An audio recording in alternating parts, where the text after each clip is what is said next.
একদিন স্কুল থেকে এসে আমি দেখি আমাদের বাড়িতে একটা ছেলে আর তার মা এসেছে আমাকে দেখতে। আমি এটার কিছুই জানতাম না। আমাকে না জানিয়ে আমার বাবা মা আমাকে দেখাতে লোক নিয়ে এসেছে। যাই হোক, আমি পরের দিন আমার নানু বাড়িতে চলে যাই। তারপর সেখানে গিয়ে আমি 3-4 দিন থাকি। হঠাৎ আমার নানু আর খালাম্মা এসে বলছে, আজকে বাড়িতে চল, তোদের বাড়িতে যাব, কাজ আছে। আমি বললাম, না, আমি আরও কিছুদিন থাকবো, তারপরে যাব, তোমরা যাও। সে বলছে, না, কাজ আছে, তোকে নিয়েই কাজ, তুই আমাদের সাথেই যাবি। এর আগে আমার খালাতো বোন আমাকে বলে দিয়েছে, আজকে বাড়িতে যাস না, তোর সাথে একটা কিছু হবে।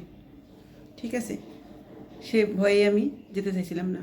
তারপরে আমার খালা বলল, তোর বড় বোন আসছে তোদের বাড়িতে, তাই যাচ্ছি আমরা সবাই, চল। সবাই জানে আমি সবার কথা ফেলে দিলেও আমার বড় বোনের কথা কখনো ফেলি না। ও যা বলে আমি তাই শুনি। এই কথা শোনার পর আমি বাড়িতে চলে যাই। বাড়িতে গিয়ে খোঁজ করে দেখি আমার বড় বোন আসেনি।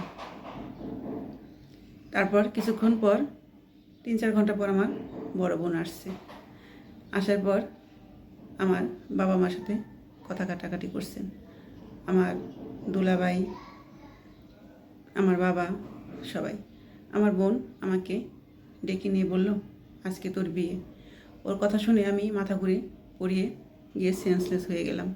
এ কী বলে? তারপরে আমি ঘুম থেকে উঠে মানে সেন্সলেস হয়ে ঘুমিয়ে গেছিলাম। ঠিক আছে, তারপরে উঠে দেখি আমার দুলাভাই, বাবা, সবাই তর্কতর্কি করছে এবং অনেক কথাবার্তা চলছে। আমার দুলাভাই বলছে, আমি এই ছেলের সাথে আমার শালিকে বিয়ে দেবো না, আমি আমার ছোটো ভাইয়ের জন্য ওরে নেব, এখানে ওরে বিয়ে দেন না, এখানে বিয়ে দিলেও সুখে থাকবে না, ফ্যামিলি ভালো না।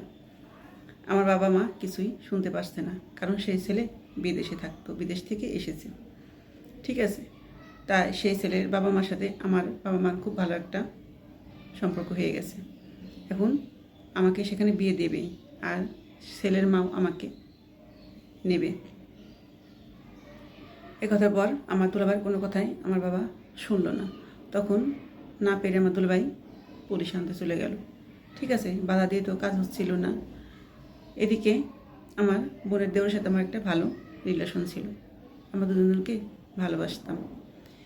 এই কথা শুনে আমার বোনের দেওর বিদেশ থেকে কান্নাকাটি করছে, তার ভাইয়ের কাছে হাতে পায়ে ধরছে যে আমাকে যেন কোথাও বিয়ে না দেয়, যে করে বিয়েটা থামাও, আমি ওকে ছাড়া থাকতে পারবো না।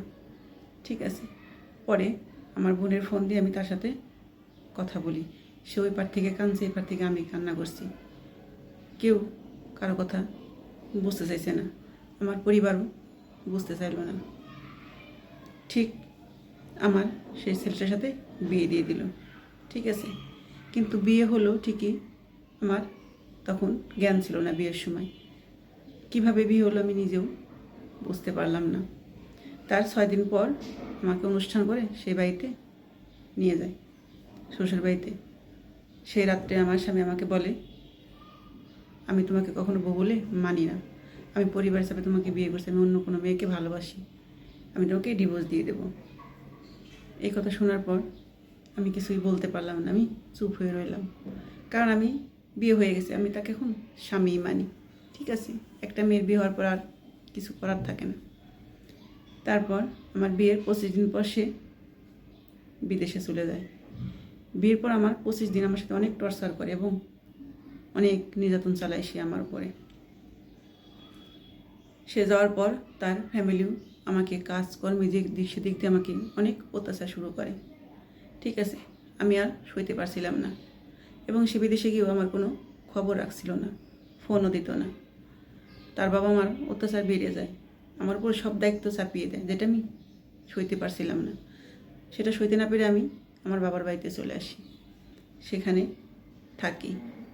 তার 6 মাস পর আমার স্বামী কুরবানি দিয়ে বাড়িতে আসে 14 দিনের ছুটিতে। তারপরে আমাকে একেবারে ওইখান থেকে নিয়ে আসে তার বোন আর দুলাভাই গিয়ে, কারণ সে দেশে আসছে বলে তার আগে আমাকে তার বাড়ি নিয়ে আসে। আমি বাড়িতে আসি, শ্বশুর বাড়িতে। ভাবছিলাম হয়তো আমার সুখের দিন ফিরে আসবে, আমি হয়তো এখন একটু সুখ পাবো। ঠিক আছে, তার হলো কই। সে এসে রাতে সে মেয়েটার সাথে কথা বলছে। আমি বললাম এখন আর কথা বলে লাভ কি, তুমি তো বিয়ে করে ফেলেছো তাই না। সে আমাকে উঠে বলে তুই আমার জীবন থেকে চলে যাবি, আমি তোকে ছেড়ে দেবো, তুই চলে যা, তুই চলে গেলে আমি ওরে নিয়ে আসবো। ঠিক আছে, এ কথাগুলো চুপ করে শুনছিলাম।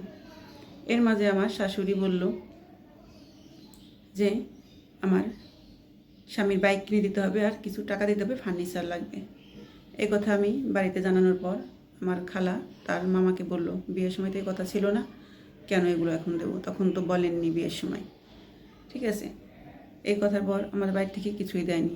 তা নিয়ে অনেক টর্চার, অনেক অত্যাচার, অনেক বাজে কথা আমাকে শুনতে হচ্ছে আমার শ্বশুর বাড়িতে। আমার শাশুড়ি আমাকে খোঁটা দিয়ে দিয়ে কথা বলে। ঠিক আছে, কোথায় ছেলে বিয়ে দিলাম, মানে যা নয় তাই। ঠিক আছে, কিন্তু তারা দেখে শুনে নিয়েছে, তখন কথা ছিল না, তারা এগুলো চাবে, তারা তখন কিছুই চায়নি। তারপর আমার স্বামী আমার দিকে তার কোনো খেয়াল নেই, কোনো গুরুত্ব নেই, সেই মেয়েটার সাথে সারাক্ষণ কথা বলে। এই কথার প্রতিবাদে সে আমাকে জঘন্য ভাষায় কথা বলে। তারপরে আমি একদিন আমার শাশুড়িকে, ননদকে জানালাম যে আপনার ভাইয়ের এই অবস্থা, তাহলে আমার জীবনটা কেন নষ্ট করলেন, তার পছন্দ মতোই সেখানেই বিয়ে দিতেন। তারপরে আমার ননদ বলল আচ্ছা ঠিক আছে, ওকে ডাকো, ওই মেয়ের ছবি আমরা দেখব। ঠিক আছে, মেয়েটা কেমন কি তাহলে সেখানে দেখি ও কিসের জন্য এমন করছে তোমার সাথে, তাহলে তুমি তাহলে ওর জীবন থেকে সরে যাও। আসলে মানুষ কেমন, মানুষের খেয়াল খুশি মতো মানুষের মেয়েদের জীবন নিয়ে খেলে, এটা কি খেলাঘর? আমার কি থাকলো আর, যাকে সব শেষ করেও স্বামী হিসেবে মেনে নিতে চেয়েছিলাম সেখানেও সুখ হলো না। আসলে মেয়ের ভাগ্যটাই এমন। ঠিক আছে, মনের মতো জীবনসঙ্গী না পেলে তার জীবনটা অন্ধকারে ঢেকে যায়।